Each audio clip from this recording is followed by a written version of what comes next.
Hello, and welcome to another episode of the William Branham Historical Research Podcast. I'm your host, John Collins, the author and founder of William Branham Historical Research at william-branham.org, and with me I have my co-host and friend, Jed Hartley, son of a prophet and former member of the International House of Prayer. Jed, it's good to be back, and we talked briefly about what we're going to discuss today right before this podcast, and interestingly, it ties into a theme that I think it'll come out before this one, but it's something Adam and I are talking about, the silence culture, how these groups manipulate the people such that whenever something bad happens, you have to stay silent, which defies all human logic. And sometimes it goes against your personality, right? Some people are wired to speak out, but people in these groups have been manipulated to be silent. And the groups themselves have been a little bit deceptive in the way that they handle these kind of things, which we'll get into some. And I have some stories of my own to share, but basically the framework of these cults, they want to suppress all critical thinking, and if anything negative happens, rather than take the negative as a learning experience to correct and grow and become better, they actually become just a little bit worse. Yeah, and when no one's talking about it, there isn't going to be accountability, and there's this weird process in which if you're talking about something bad that happened in the church, suddenly you become the villain quite easily because people see the person who is causing the disruption as not the individual who committed the crime or did the misdoing. It's not the issue of the sin or the whatever was committed. It's the issue of the person who is bringing it up. That's what's disrupting the process. That's the sort of sand in the machine. That is what becomes the thing to point to as we need to get rid of this. Absolutely.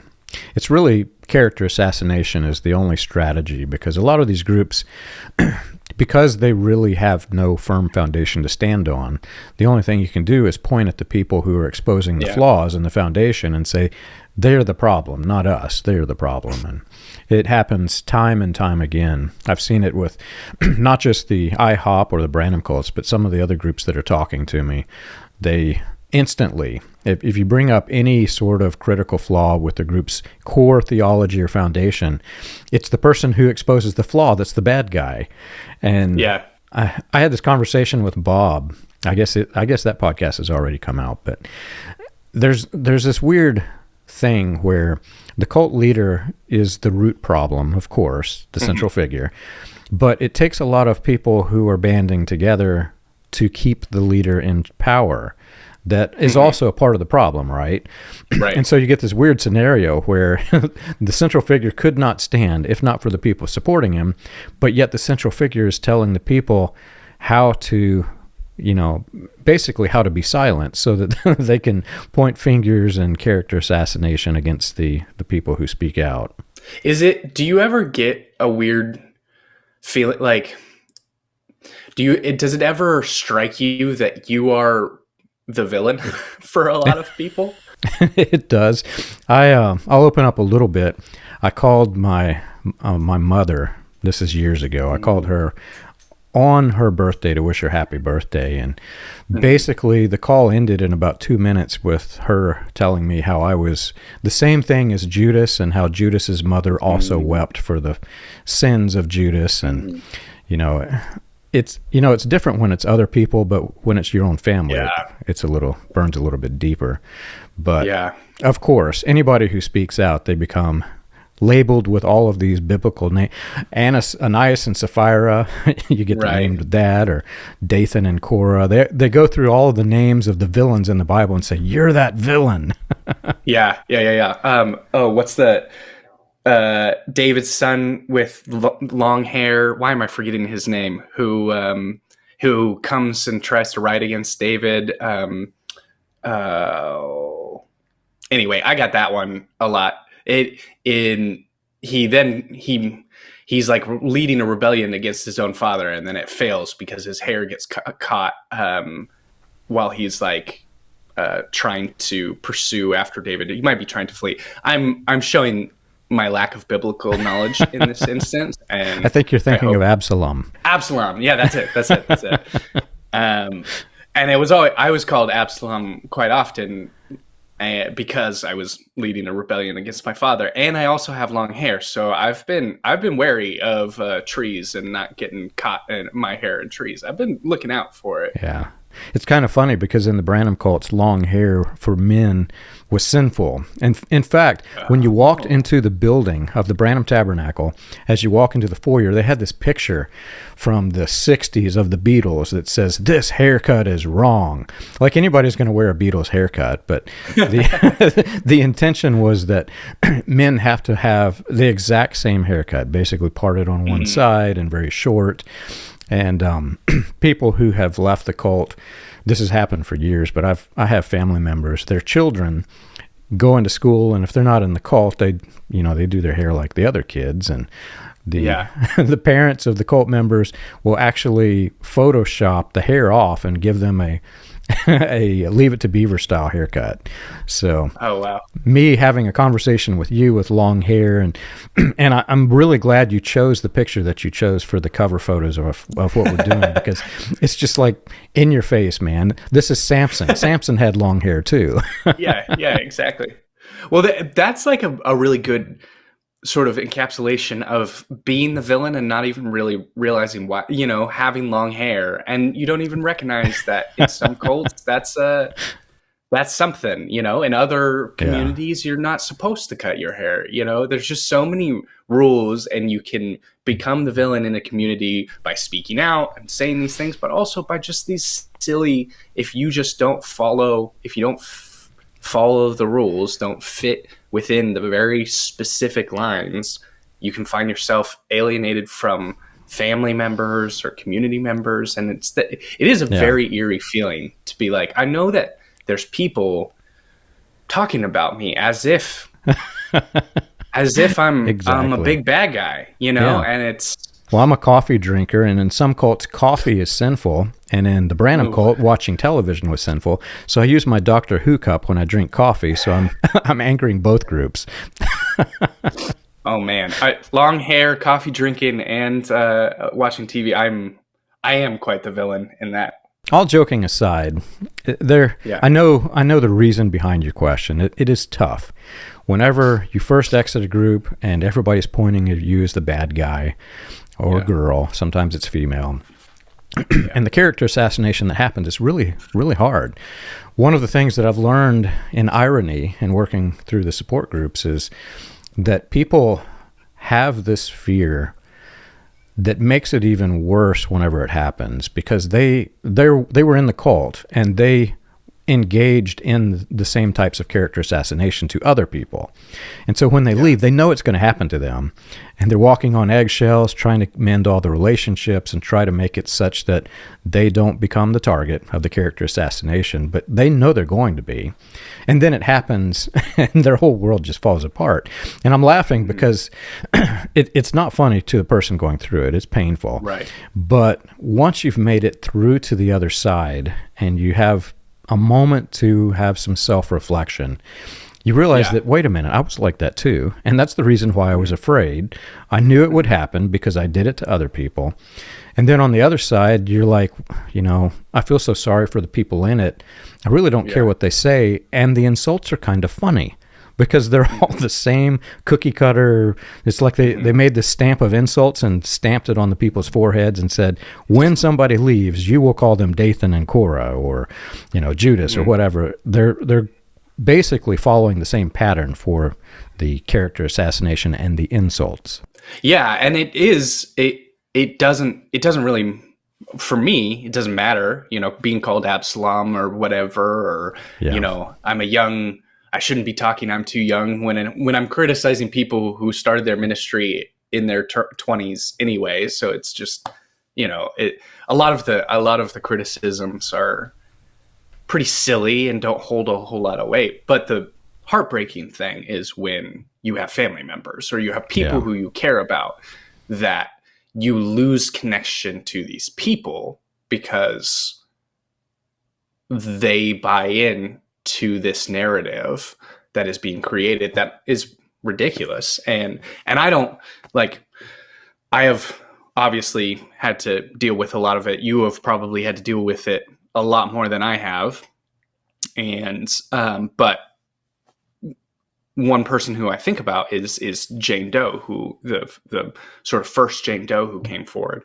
I mean, this has been her life for the last 2 years. And this was when she first came forward, and it was still in that, like we talked about last week, the Matthew 18 process, where it was kind of being held within just IHOP leadership. And Mike had an opportunity to sort of try to quiet her before she went more public with things. He threatened everything that has happened with her of, hey, people are going to turn against you. And he made it sound like it was something that was going to happen regardless of his, like he was saving her from this, that people are going to come and attack you, as if he wasn't orchestrating the attack against her.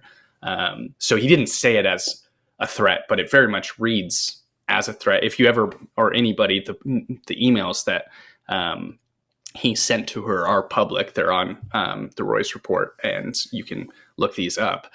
But he basically warns to Jane Doe, if you come after me, you're going to be the villain. And she was still, to an extent, within the community, within the IHOP community. And so she has family members, she has friends, she has people who are all close to her within that community. And it really happened. It really happened. And it's still happening today. This is, I thought that it was over, but just recently, in the last few weeks, people have started attacking her character again. And it's just so infuriating, attacking her character and attacking her testimony as if she was just making things up. And so I'm glad to keep trying to set the record straight on this end. And I know a lot of people are listening and paying attention to you and I, and a lot of, less people are falling for this false narrative, and the record is being set straight. But it's just so heartbreaking to see this continual attack against, specifically against Jane Doe. Yeah.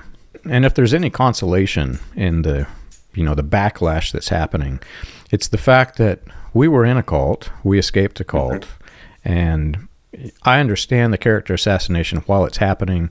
It's extremely painful. I can't imagine what she's going through. But the people who weren't in it don't see it in the same way. Yeah. For years, people have said all kinds of things about me. I don't know if you've ever seen them, but it's unbelievable some of the things that they've said. And my response usually is simply this: I was in a cult. Yes, I acted differently. I behaved differently. Yeah. Really, you can say whatever you want, and I was a product of the making of this thing. So it's not like, it's not like there's anything they can say that really cuts me to my core. I'm a human. I make mistakes. I have made mistakes, but I made more mistakes while I was in the cult than after I left. So, you can see yourself as becoming a better person after leaving, of course. But yeah, I can't imagine what she's going through, and hopefully she is strong and can come through this without, taking a lot of mental anguish. Yeah. No, she's tough as hell. And so are the other, so is my mother and Tammy, the women who have come forward, and others. I mean, especially seeing them behind the scenes, like they're brave women, who have had to endure quite a lot, not only as victims, but as victims of slander and accusation and character assassination. And so the fact that they still are going strong, and I know that there's been some lawsuits that have started to make waves, and the arm of justice moves really slowly. I know that on all of these, whenever I see some of the comments on our previous videos, one of the biggest questions is, why isn't Mike Bickle in jail? And And the answer to that is both discouraging in some senses of there isn't as much litigation or just there isn't as much recourse as there should be, especially for clergy sex abuse in Missouri and in a lot. There needs to be some updating of laws. There's also statute of limitations, and the problem when you have women who take 30, 40 years to find the strength to come forward and recognize what happened to them, which is when you're dealing with that level of indoctrination, it takes a long time. Unfortunately, statute of limitations is up on certain things. But there is definitely for the people who are asking, hey, is there going to be justice? Like there are things moving, and hopefully within the next couple of years, we're talking about at least civil recourse for civil suits and different things. So some of that is starting to happen, but it just moves very slow. And so this can be a very discouraging time where there's very clear abuse that is being uncovered, and there just isn't a whole lot of immediate justice that is being doled out. And part of that has to do with there just was no justice within the structure. Like Mike Bickle was removed from IHOP, but that's pretty much it. The investigations that were brought against him were thin at best, and we can get into more of the specifics of that too. But the internal mechanisms of justice within the church have just been non-existent in this situation, and that really, really is heartbreaking. Yeah. The cult aspects that you mentioned, the mind control, it's not something that is widely educated in the United States. People don't understand why people who are trapped in this type of system don't just leave. I mean, why, if you're being under that level of control and manipulation, why don't you just walk out the door? Well, it's not that simple. And, people don't really understand that who are on jury pools. So hopefully that's something that changes in the near future. But anyway, to get into the unraveling of what happened in the investigations at IHOP, maybe it'd be good if we just break down sort of the scenario, what it looked like whenever all of this began, and start talking about how the investigations began to unfold. Yeah. So in previous episodes, I've talked about how there was a advocacy group that formed together, which you're familiar with the advocacy group, right, John? So yes, I am. And I forget what I've talked about and what I've not talked about, so apologies if this is redundant. But a lot of a lot of people who are involved with IHOP leadership for a very long time came in support of Jane Doe and kind of formed a group of advocates to help Jane Doe get her story out. Then my mom became a part of that sort of group. And then eventually Tammy Woods also came forward. But before Tammy came forward, there was this power struggle sort of popped up between the advocacy group that was pushing for an investigation. From the very beginning, the advocacy group was asking for an independent third-party investigation because the executive leadership at the International House of Prayer was basically saying, we don't really know what's going on. We're having Mike take a back seat. He's removed. He's not going to be a part of our organization officially right now, but we're not sure what's happening. They bring in this image consultant named Eric Voles to help handle the image of what's happening. He comes and starts trying to inform the public of what's going on. And their sort of stance is, we don't know. There's no clear information. We don't fully trust the testimony of Jane Doe. We don't really fully trust the advocacy group because we think that they have mixed motivations. Some of them are, the disgruntled employee sort of tactic of these people are just upset at Mike because of stuff that has nothing to do with sexual abuse or anything like that.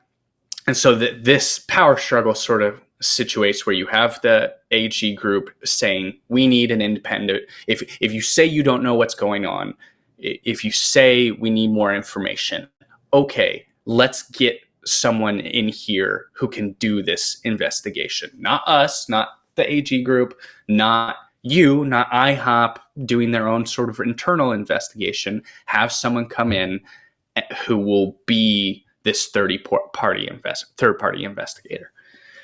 And then what happens is that IHOP then hires different law firms. They did it twice. The first one that they hired, there was a clear conflict of interest, and they ended up having to go with a different one. But they ended up bringing in a investigator. Her name, or not an investigator, a lawyer. Her name was Rosalie McNamara, and she was with Lathrop, the Lathrop law firm, and she was brought in to do this investigation about Mike. However, she was hired by IHOP. She was not hired by the AG group, or she was not hired by so she is the International House of Prayer's client, or the International House of Prayer is her client. She is accountable to them. All of the information that she finds is accountable to them. She is not able to say a whole lot because they are her client, and she, attorney-client privilege. She wants to be careful what she releases. So the advocacy group says, hey, this is not a true and third-party independent investigator. We didn't have any say in choosing this woman or this law firm.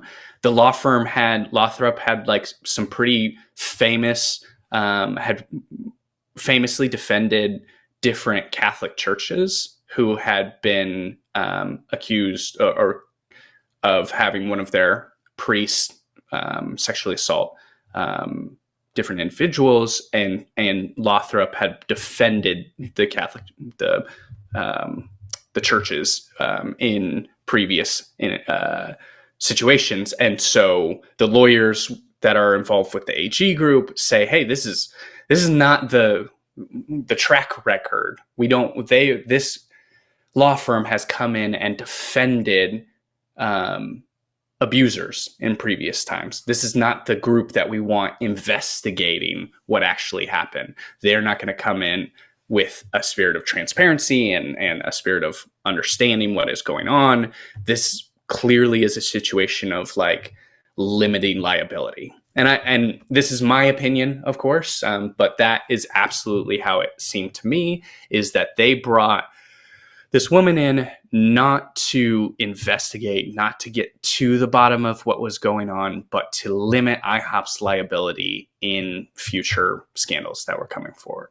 And from the outside looking in, it's the most obvious setup for a person who is trying to cover up the sexual crimes. I mean, right.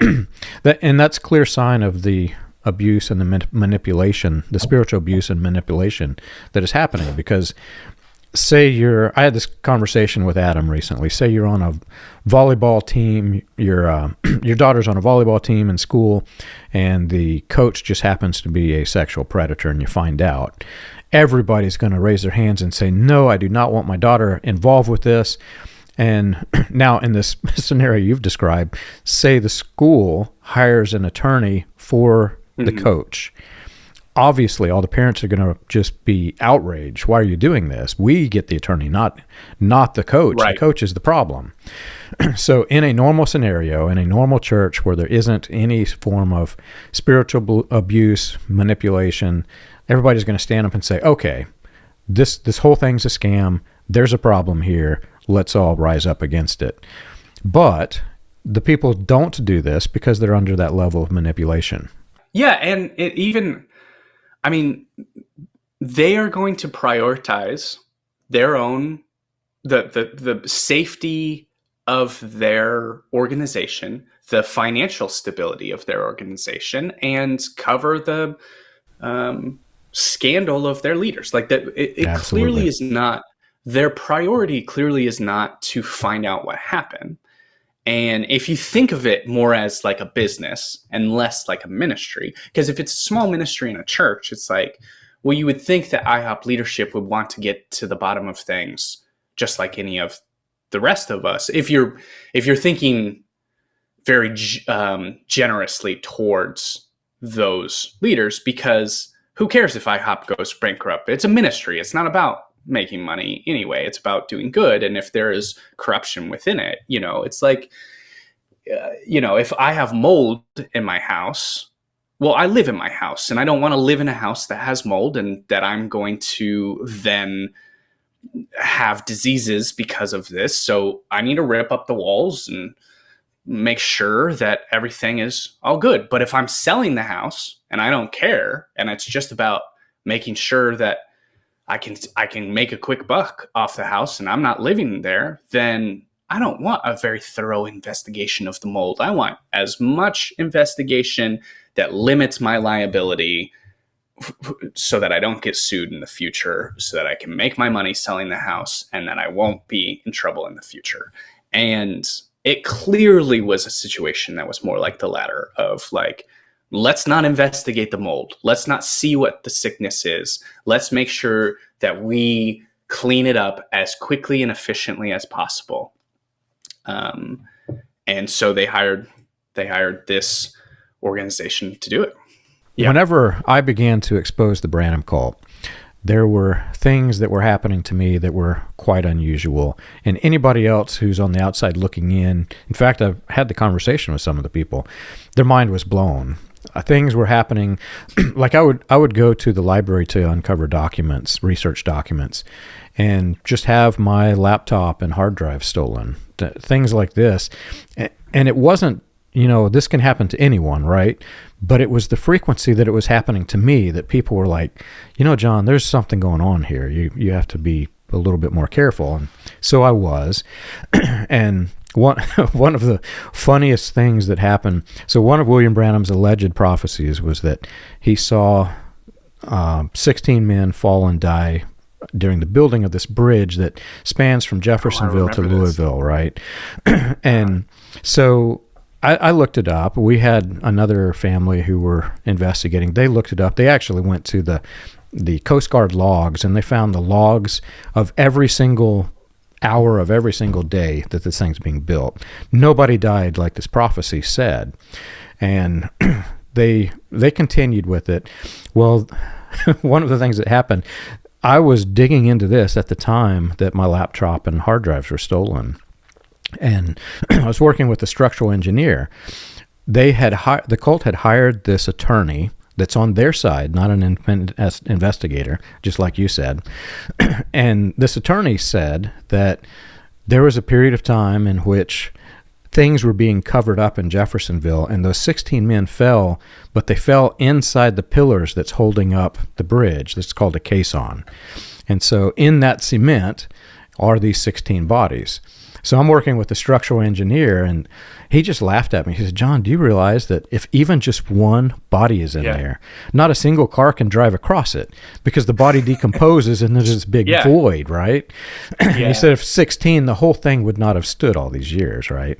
Well, this turned into, they published a video of the guy, and the guy said, they interviewed the mayor's son and said, yeah, it seems like I remember my father saying that 16 bodies were in that concrete thing. And his description didn't match the prophecy. Every single aspect of it. He wasn't even part of the cult, which they don't allow outsiders to be supportive of their prophecy. Every single aspect of this did not match their strategy, except for the strategy of covering it up. They wanted to bring out outside counsel that they controlled to just stop the story. The interesting part is it actually worked. I got phone calls from even high-ranking members of the cult saying, yes, those bodies are in that pillar, so you be quiet.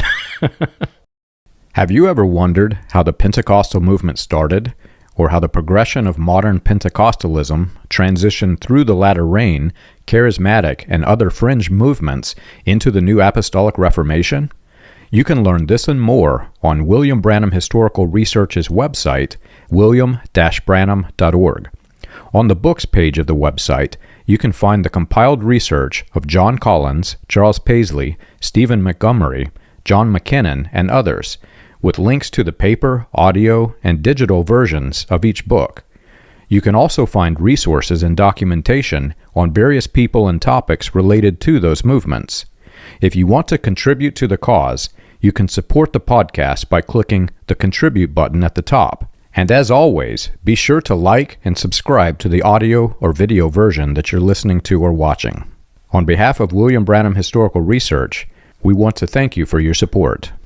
It's so silly on some of the lies that are told to keep the scaffolding up are so ridiculous. And I'm talking about the McNamara report and this investigation, and I'm speaking very bluntly and matter-of-factly of, hey, this is what was happening. They were brought in to limit liability and not to investigate. And I can totally see, and I 100% know that defenders of IHOP would be like, well, how can you say this? You're just making generalizations. You don't know. You don't see the process. And it's one of those things where it's like, well, if you look with any sense of any critical perspective on it, it's just obvious. Like the bodies in the concrete structure, it logically doesn't work, and so you don't even have to know specific details about what is going on to look at it and be like, this doesn't pass the smell test. Why would you hire a lawyer? Why would you do these particular things? Why wouldn't you involve the AG group to find a third party that both the IHOP and the AG can listen to? If it truly is a situation like there's mold in your house and you want to get it out so that the people who live in the house can be safe, there's a method to going about that, and that quite clearly wasn't what IHOP was doing. But I say that it doesn't pass the smell test from an outsider's perspective, but I don't have just an outsider's perspective. I also have an insider's perspective because so you mentioned it briefly, but because my family is involved in it, not just my mom, but my dad too. So, something that was absolutely wild that happened is Rosalie McNamara begins her sort of investigation, even though the AG group, even though Jane Doe and Jane Doe's lawyer and my mom and others have said, this is not satisfactory. This is not the type of investigation that we want to see. Even though this doesn't measure up, IHOP just goes about it anyway. They pay for it. They pay for this, which I imagine was expensive. They hire this firm and they bring her in and she begins the investigation. And what happens is the AG group says, we're not giving you all of our information. We're not playing all our cards. Why would we? When there's this power struggle, you clearly are in the pocket of the IHOP leadership. It's not clear what you're going to report.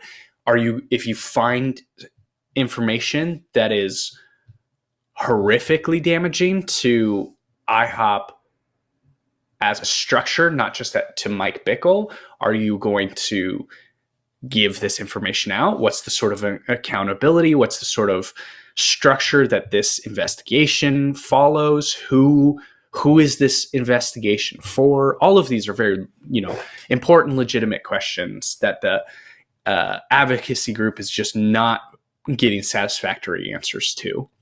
So they say, we're not going to engage in this. So, but the investigation keeps going. So without the primary accusers, without the testimony of the primary accusers, the investigation goes, which is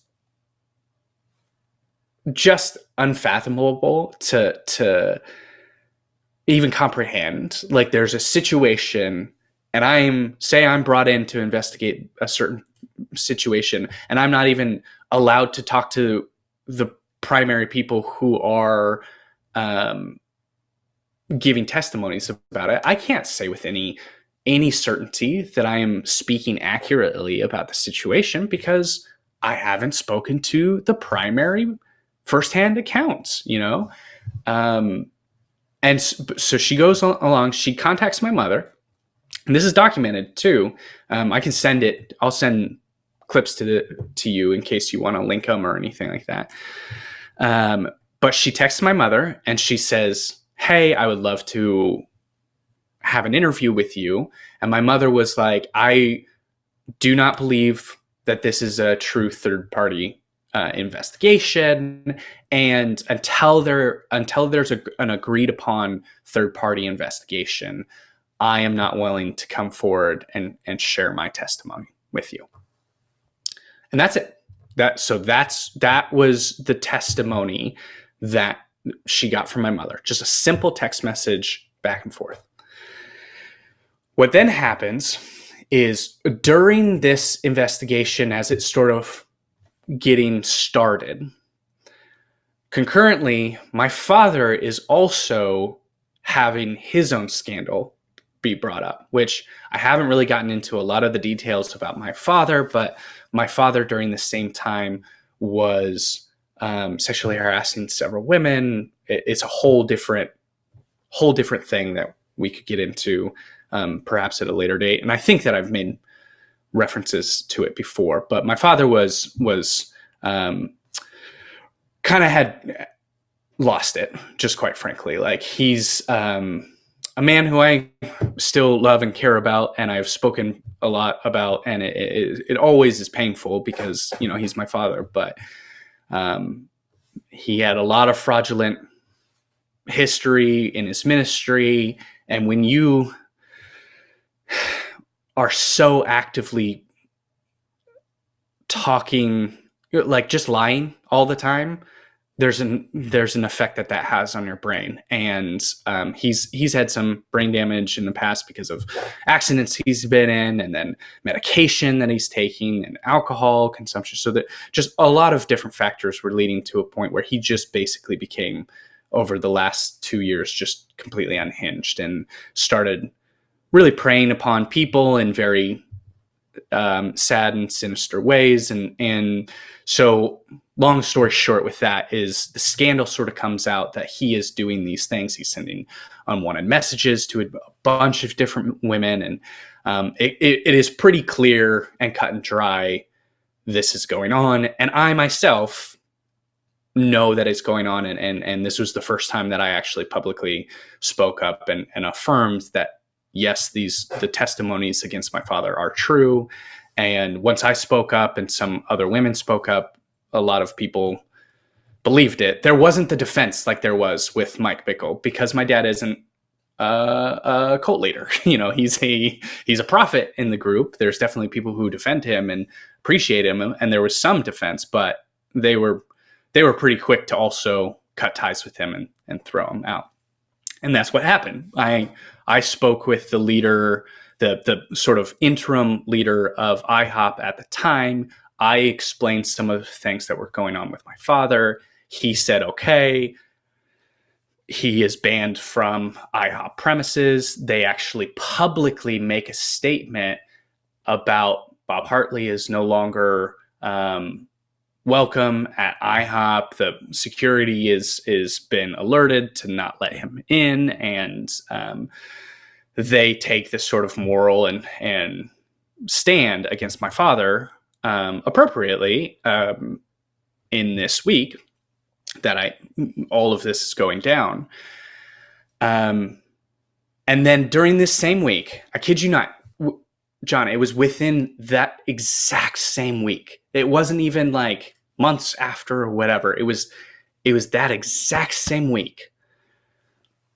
the investigation finds out, okay, my mom has a pretty critical testimony in the whole larger account against Mike Bickle, because she is this independent voice that corroborates Jane Doe's testimony, specifically about the prophecies that Mike Bickle used prophecy about the death of his own wife to groom Jane Doe. My mom also has told the same story independently, even before Jane Doe ever told her story. My mom told it to my dad and told it to this man, Michael Sullivan. So she provides this sort of evidence that Jane Doe's testimony is credible.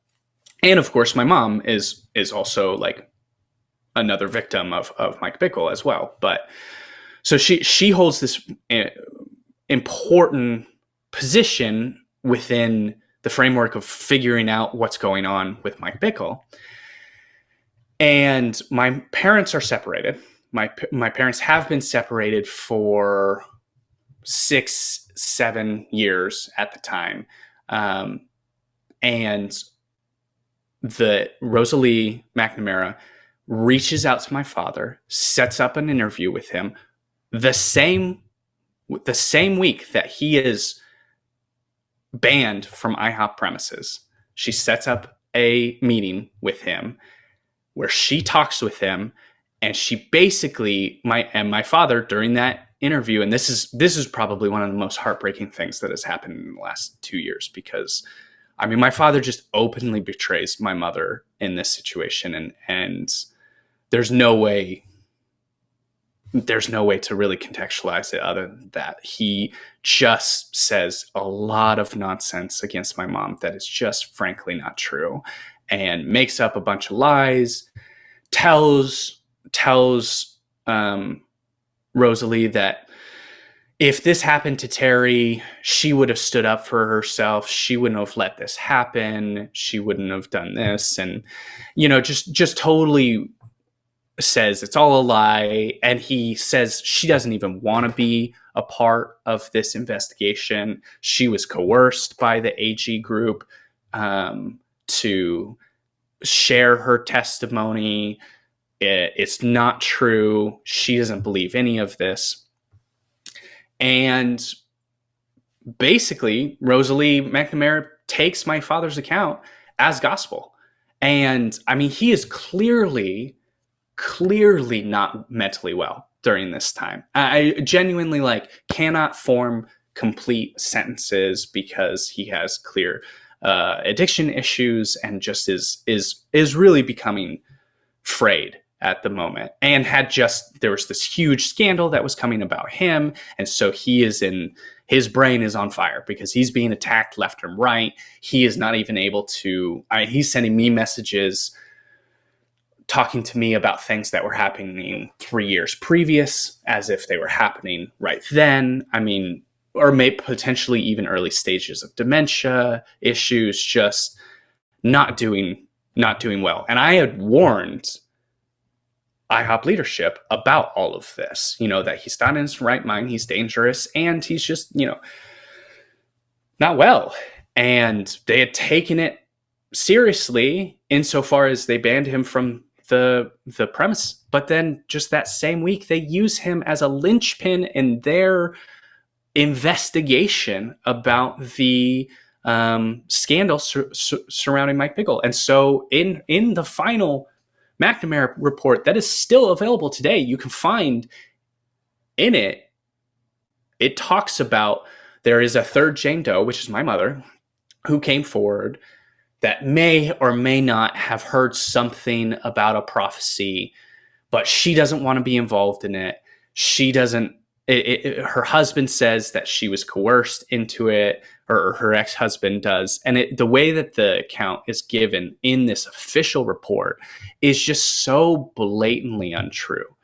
And it also, it states that she doesn't want to share her opinion. And that's not at all what my mom said to McNamara. She was like, I would gladly share my testimony as soon as an independent third-party investigator comes in.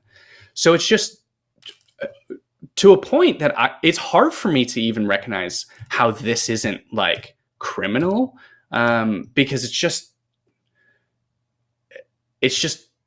lies. Like it's not a coercion of the truth. It's just frankly a total misjustice to the truth. And I don't know about the rest of the investigation as intimately as I know this section, but I'm reading this report and I'm flabbergasted with it. And my mom and I wrote a response to it where she basically said, none of this is true.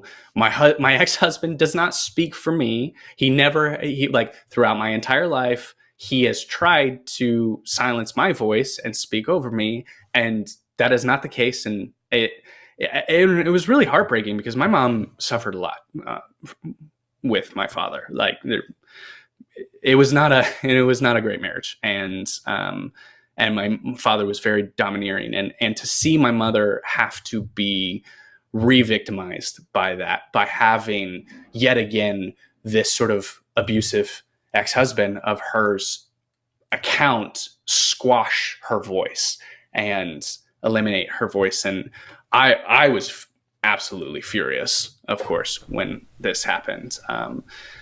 It just showed how disingenuous and dishonest the entire investigation was. And in the investigation, I will say, McNamara concludes that there was wrongdoing. She does say, hey, there seems like there was inappropriate relationships that Mike Bickle fostered during the time. During almost the exact same time, Mike Bickle releases like a very vague apology. And it's sort of this, he wanted to, I think the strategy was admit to a sort of very vague and generic sexual indiscretion, make it seem like an affair or something, leave it sort of up into interpretation or, an emotional affair or whatnot, not a history of grooming teenagers, not anything close to the actual depravity of what it was. And McNamara's report does conclude that there is something that transpired that was wrong, but it's pretty vague, pretty indeterminate, and quite clearly it tries to validate some of the not Jane Doe claims, where the whole reverse victim and accuser sort of thing, it paints the AG group as also bad. It's like Mike Bickle was bad, but AG group is also bad and mishandled. And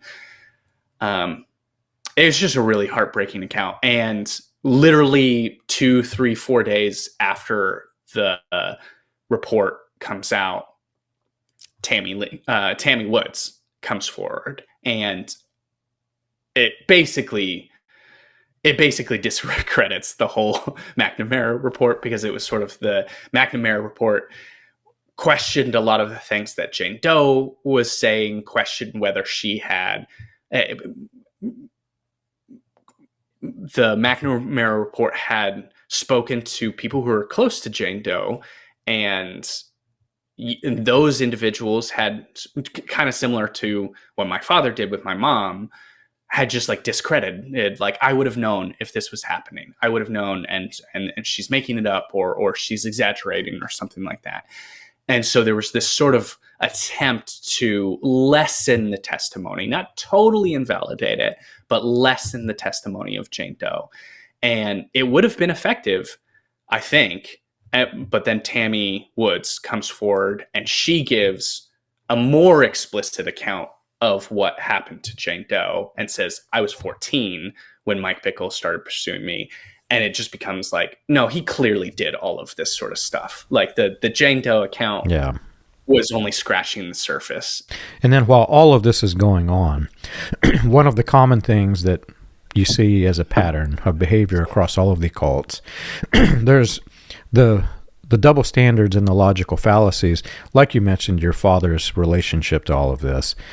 Yeah. In these groups, in the real world, if there were to be an incident where somebody got stabbed on the street, and there just happened to be a prostitute who's standing on the street corner and saw the whole thing, in the United States, in the court of law, if she were to testify as the witness, and she said, I saw the knife go in and I saw the knife come out, then clearly the jury's going to say, okay, this guy's guilty. But in the religious arenas, the way it works is everybody says, yes, but she's a prostitute. We can't listen to her story. And they try to spiritualize the derogatory statements against them and say that's the devil rising up against us. So when you've got all of this going on and the legal aspects of it, you've also got the people who are being manipulated spiritually as all of this is unfolding. Yeah, I mean, that is exactly it. Even just this last week, Eric Voles, this person who is hired to be a sort of image consultant for IHOPKC, who was involved in all of this and saw a lot of the gritty behind-the-scene details that I've shared with you, he says in some interview that he just did, he was like, largely, I think what happened during the IHOP thing, my takeaway is that it was a demonic attack against the prophetic end times, whatever. I don't even care what he thinks it was a demonic attack against. But that phrase, that demonic attack, just like you said, I mean, it's horrible. It's so blatantly evil, because not only is it a lie, not only does it discredit and undermine the testimony, it actually villainizes the people who are the victims. And I think that a huge thing that has allowed some of this to be more effective is that Jane Doe, because she hasn't given her name very specifically, which I totally understand and I appreciate, I think that she might be coming out with her name soon and the story isn't over. But because she's just a nebulous woman, she's just this, there is some woman. And when you have a community that has a lot of misogynistic individuals in it already, and a lot of misogynistic tendencies, and just frankly, a lot of, even if it was a man, like just the nebulousness of it provides this opportunity to fictionalize a harlot Babylon, a prostitute, a person who is coming in who she was the one trying to seduce Mike. And, she was the individual who was the aggressor. And it's so heartbreaking. It's just so heartbreaking. I saw my father do it during that time too. I get a call from him and he's livid and angry and not making sense. And I'm trying to, this is when I was still speaking with him. I'm trying to talk him down. I don't know what he's doing. Turns out he knows where Jane Doe goes to church. And he shows up at Jane Doe's church and tries to get in a physical fight with the pastor of the church during this time, because he's, effectively intimidating Jane Doe. I don't think that he's not well, so I don't know if he rationally was thinking, like he just, and he's a very aggressive, he was a wrestler, very physical individual. So he's this like, if there's a wall in front of me, I'm not going to figure out how to go around it. I'm just going to put my head down and hope that I get through it. And so, but he's essentially becoming a goon from Mike Bickle during this time to intimidate key witnesses that are coming forward. And fortunately, I don't believe she was there at the church during that time, but how unsettling must that be for you? And I feel so bad. Like I love that my mom has supported her and my family has supported her, but just like to have my father be doing this and the Hartley family being involved in intimidation and all this sort of stuff is heartbreaking. Meanwhile, all this time, while he's doing this, Mike Bickle's son, Luke Bickle, who was also implicated in the scandal during this time, because this is a whole nother can of worms. But Luke Bickle, who is an adult, I mean, I think he's in his 40s, 50s. He allegedly was having an affair with a woman who was involved in the IHOP world. And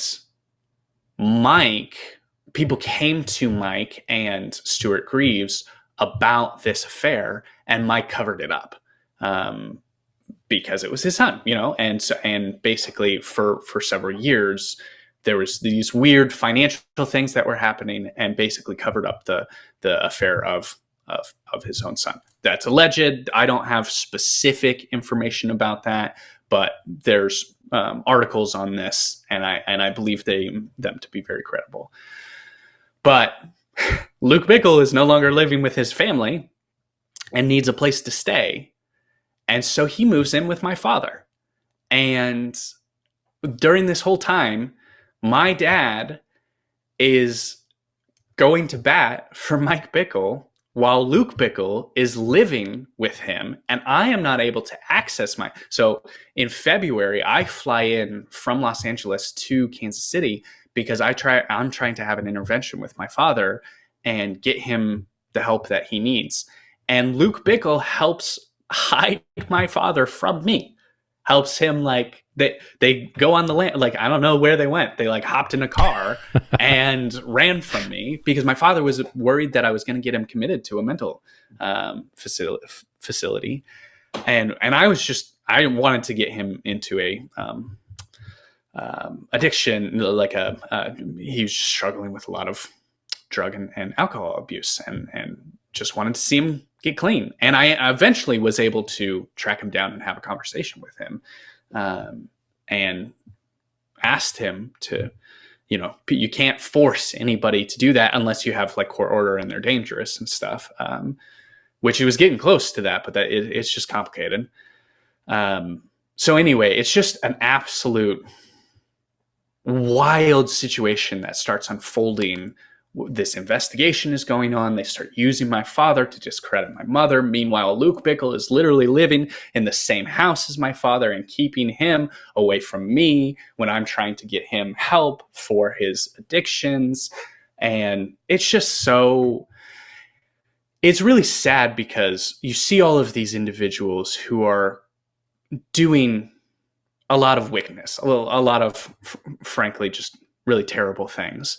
And they're destroying their own lives. Like, my father is not better for the things that he's done. Like, it's never benefited him. He is the biggest villain in my dad's life. We had a conversation about, after I had spoken out publicly about him, and he was like, "Oh, I can't believe that you would betray me like that." And I was like, "Dad, the biggest person who has betrayed you throughout your entire life is named Bob Hartley. Like, you are your own worst enemy, and I can also be a bad enemy too. You can add me to the list, but, like, it's just so destructive." And the same with Luke Bickle and Mike Bickle and all of this. It's just, when you build this world, it's the mold issue. When you build this world and there's mold in the house and you don't ever fix it, and you only board it up and you try to pretend, not only do you hurt other people, you hurt yourself. And over the last several years, basically, I have seen this sort of corrosion and this disastrous effect of people who are just, like, can't take accountability, can't take responsibility for the things that they have done, and have social systems and structures around them to protect them no matter what. It's heartbreaking.